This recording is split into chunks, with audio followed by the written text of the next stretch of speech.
Sveiki, sveiki. Šis video yra skirtas tam, kad susipažintume su raudonžandžiais vėžliais. Matote, iškart blizga jo raudonas žandas. Čia yra tikras vėžlys, jei norite žinoti, štai galima jį parodyti.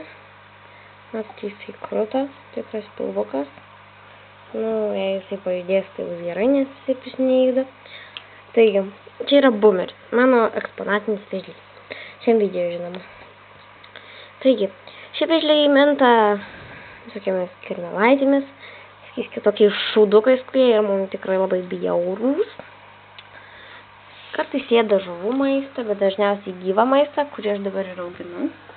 Matote, čia visokių buožgalvių, tikriausiai bus sušeriami.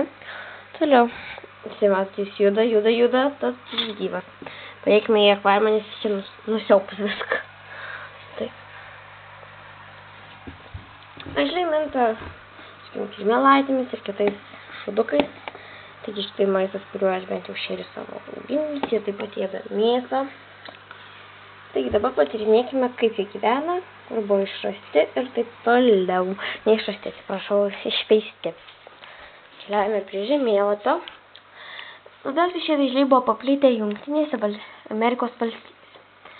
Labiausiai buvo paplitę Meksike ir Floridoje.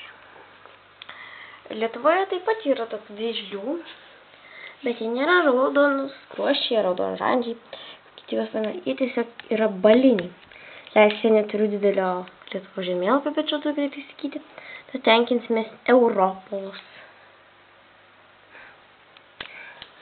Taigi, maždaug šitos vietose, šitose ir šitose, ten, kur daugiausiai pelkių, galime surasti balinių vėžlių, bet jų negalėsite pasimti, nes jie yra iš tiesų rašyti į raudonąją knygą.